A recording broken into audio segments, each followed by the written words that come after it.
las gracias a la Junta Directiva, a su presidente, don Eulogio Paz, Pilar, y a todos los miembros de la asociación 11M Afectados del Terrorismo, por habernos otorgado el segundo premio por la paz, por la memoria y la paz. Y hablo en plural porque los méritos los hicimos todos, especialmente los TEDAS, que son los que en primera línea han luchado y seguirán luchando por la paz y contra todo tipo de terrorismo. Me gustaría contarle algunos detalles sobre mi trayectoria personal y profesional. Hace 64 años nací en un pequeño pueblo de Salamanca, Olmedo de Camaces. Estudié el bachillerato en Vitigudino, donde conocí a mi esposa, con la que todavía continúo. Muy jovencito. Después preparé la oposición de inspector y con 20 años ingresé en lo que entonces se denominaba Cuerpo General de Policía. Mi primer destino fue San Sebastián, Guipúzcoa, donde permanecí 5 años en el grupo antiterrorista, 1975-1980, años duros. Desde muy joven conocí los zarpazos y la desolación sembrada por el terrorismo de ETA. Muchos recuerdos tristes. Con bastante frecuencia enterrábamos compañeros y amigos de la misma edad que nosotros. Ver llorar a sus esposas, a sus padres, hermanos y demás familia deja una huella imborrable para toda la vida. Después de esa intensa experiencia, estuve destinado 10 años en Alcalá de Henares, donde acabé la carrera de Derecho. En 1990 conseguí una plaza como profesor en el área operativa policial, donde permanecí 5 años. A los 42 años aprobé la oposición a comisario. Mi primer destino fue la Brigada de Seguridad Ciudadana de Navarra en el año 1996, cuando la Kale Borroka estaba en el punto más álgido. Después, en 1998, mi destino en Madrid fue la Brigada de Control de Seguridad Privada. Y en el año 2002 tomé posesión como comisario jefe de los TEDAS, donde permanecí 4 años y medio. Desde el año 2008 estoy en Móstoles como comisario principal jefe.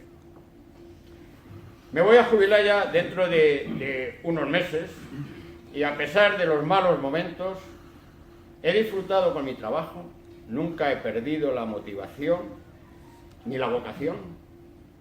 He sido una persona afortunada, muy afortunada, porque me he ganado la vida haciendo lo que más me gusta: servir a España y a los sus ciudadanos como policía.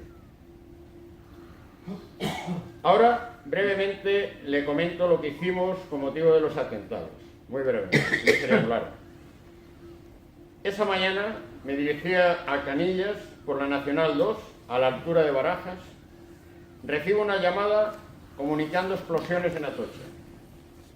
A los pocos minutos me vuelven a llamar comunicando explosiones en Santo Agel.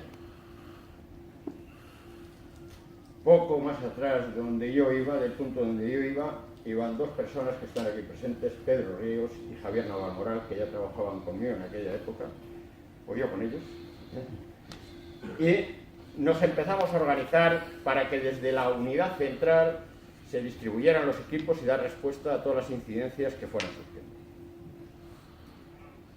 Desde el primer momento, todo el mundo comienza a demandar información de manera insistente y exigente.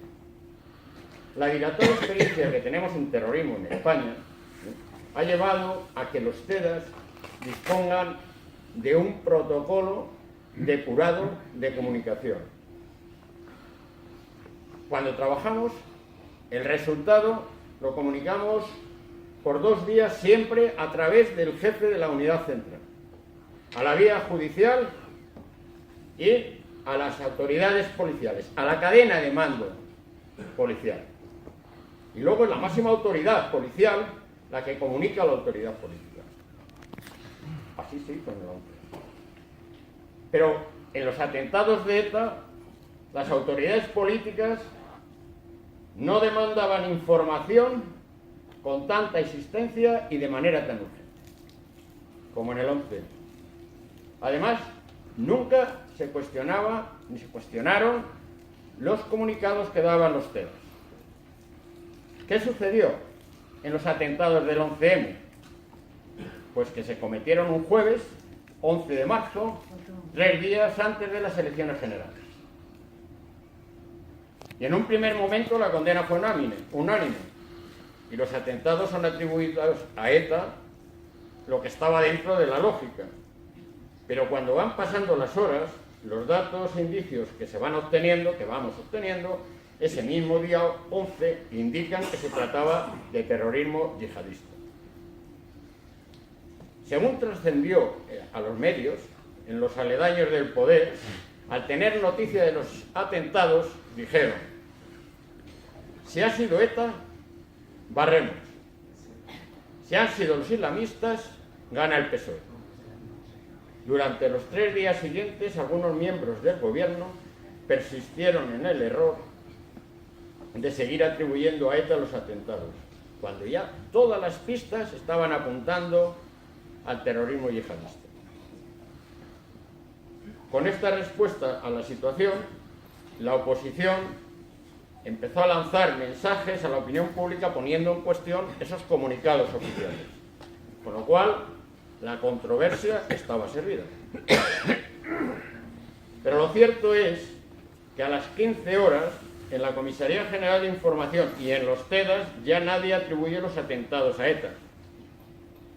Así se le transmitió a las autoridades por el Comisario General de Información y por un servidor cuando estábamos juntos en la sede de los TEDx. Se le comunicó a las autoridades policiales para que se lo comunicaran a las autoridades políticas.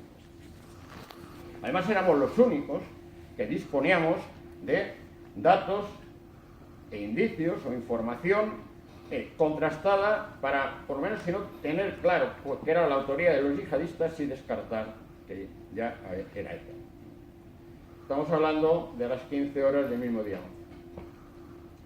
Estuvimos trabajando toda la tarde. Yo cuando llegué a casa a la 1 de la madrugada, ya del día 12, mi esposa me dice que en el telediario han informado de que el gobierno ha mandado un comunicado a las embajadas y organismos internacionales atribuyendo el atentado a ETA.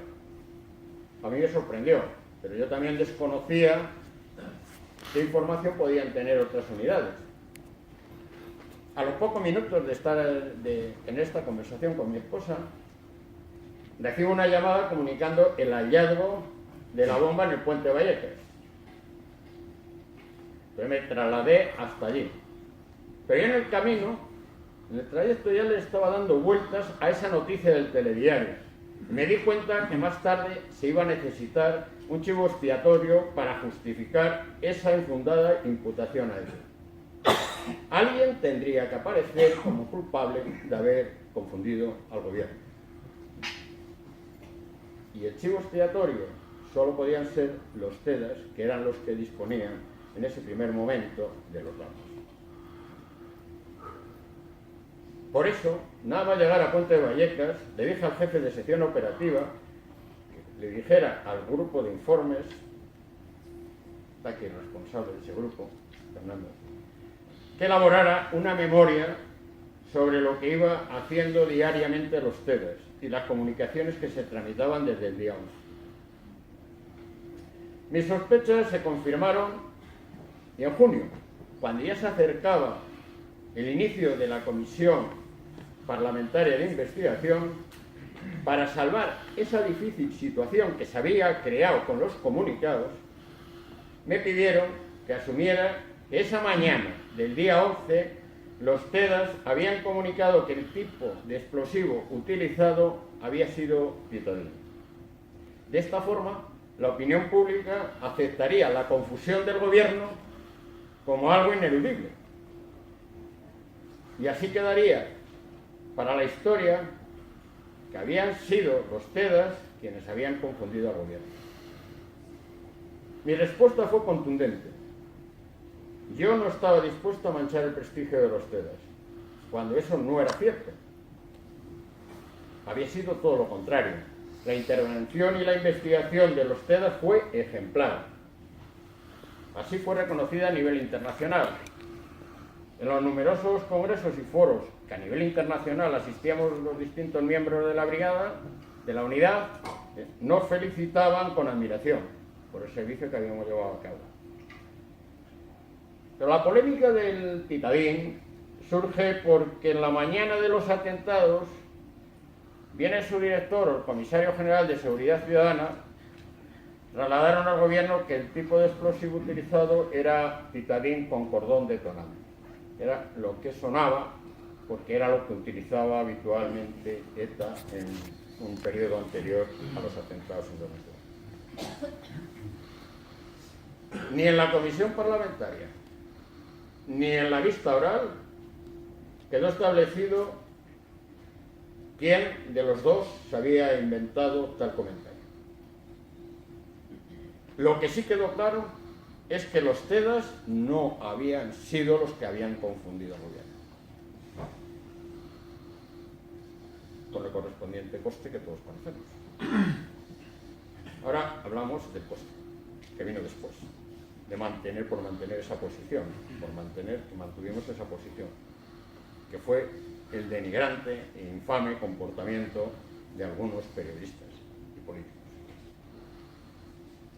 Después de las elecciones, unos pocos periodistas, liderados por Pedro J. Ramírez y Casimiro García Vadillo, desde el periódico El Mundo, y el locutor Federico Jiménez Los Santos, desde la COPE Libertad Digital, siguieron manteniendo que ETA había cometido los atentados. Así estuvieron hasta después de la sentencia de 2007, cuando ya ese mensaje no se podía mantener, que había salido la sentencia, empezaron a difundir hipótesis y teorías sobre una conspiración policial contra el gobierno de España. Algunos de ustedes recordarán, y lo ha mencionado antes don Eulogio,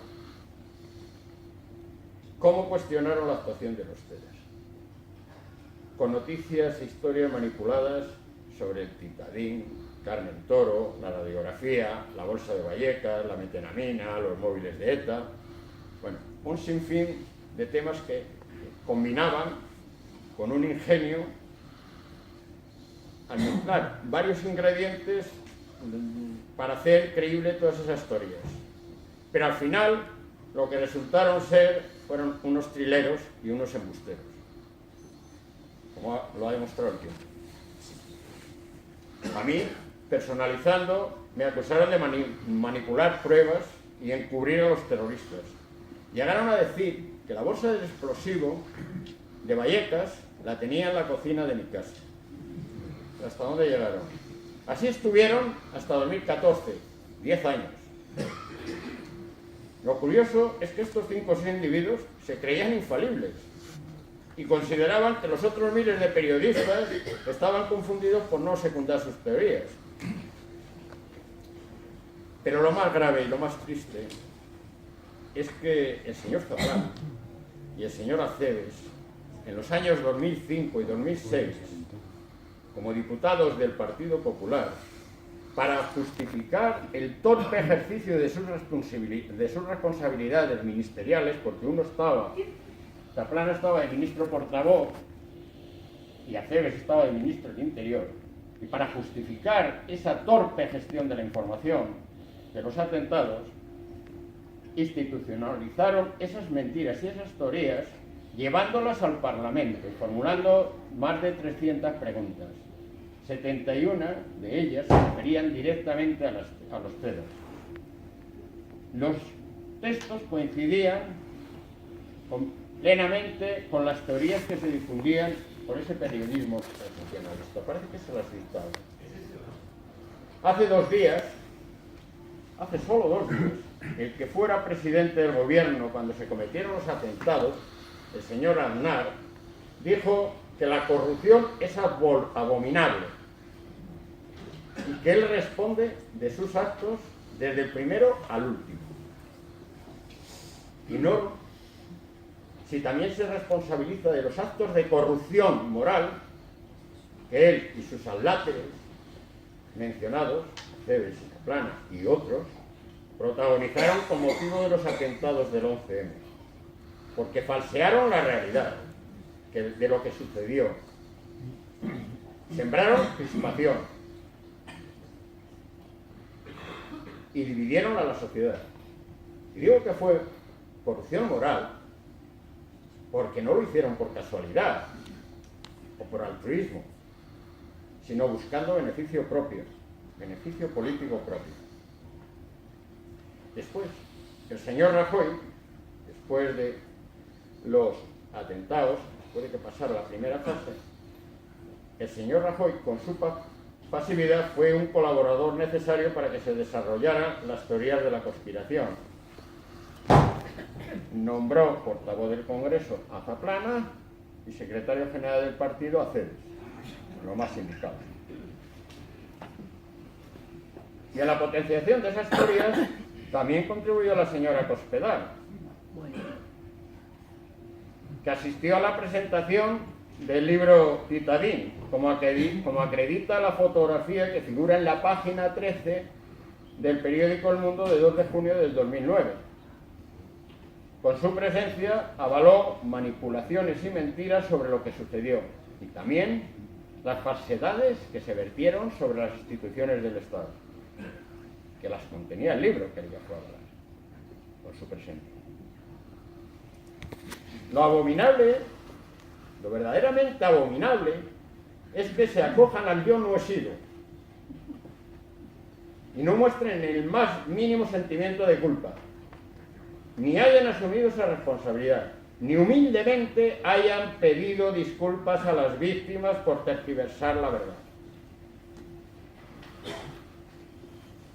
Pasado el periodo de silencio, que consideré más adecuado, 10 años, porque un servidor público tiene que tener sus precauciones en este sentido y debe de tener unos principios y valores que observar. Digo, pasados esos 10 años desde los atentados, decidí publicar el libro que ha mencionado, Las bombas del 11M, relato de los hechos en primera persona, donde cuento minuto a minuto cómo fuimos descubriendo cada dato, cómo personalmente se lo iba comunicando a mis jefes. Ese minuto a minuto y la exactitud con la que está escrito el libro sobre lo que se hizo en el 11M y días siguientes se basa en esa memoria que se elaboró desde el día 11 en los TEDAS por el grupo de informes en el que participó Fernando Grázquez. El hecho de publicarlo lo medité bastante, pero al final concluí que era mi obligación con los TEDAS, con los ciudadanos y sobre todo con ustedes, las víctimas, que tienen derecho a que se les disipen las dudas que suscitaron tanta teoría y tanta mentira. Esta asociación del 11M afectados del terrorismo está haciendo un esfuerzo importante para que se mantenga la memoria del 11M. No es tarea fácil. Por eso uno de los objetivos de este premio es la memoria y la paz. Cuando las víctimas del terrorismo son mencionadas por los medios, se han dado cuenta ustedes, seguro que sí, en ocasiones se silencia el 11M. No se hace mención expresa a las víctimas del 11M, a las víctimas del terrorismo yihadista. Y ustedes, las víctimas del 11M, ya representan el 25% del total de las víctimas del Estado español, en España. Lo que todos pretendemos, en definitiva, es que la historia se ajuste lo máximo posible a la realidad de lo que pasó, a sus causas, a las circunstancias y a sus consecuencias. Y también debe quedar para las generaciones futuras el recuerdo de ese nefasto tratamiento mediático conspiranoico que nunca más se debe repetir, porque crispa a los ciudadanos, divide a la sociedad, desprestigia a las instituciones y causa mucho, mucho sufrimiento a las víctimas que son ustedes, que son lo más importante que hay en un atentado terrorista. Lo demás todo es secundario. Ustedes son los importantes, que son los que han perdido algo que no van a recuperar nunca. Y ya finalizo, dando mi agradecimiento público a mi esposa, a mis hijos, a mis nueras, a mis amigos, que algunos están aquí, que en todo momento han sabido apuntalar mi estado de ánimo para que no decayera, que no ha sido fácil. Así. Mi gratitud a todos por su presencia y sobre todo en nombre de los TEDAS, gracias a la Asociación por el Premio. Y un abrazo para todas las víctimas, las cuales se merecen el máximo respeto y el máximo cariño de toda la sociedad. Puedo asegurarle que lo tienen de la Policía Nacional y de mi familia. Muchas gracias.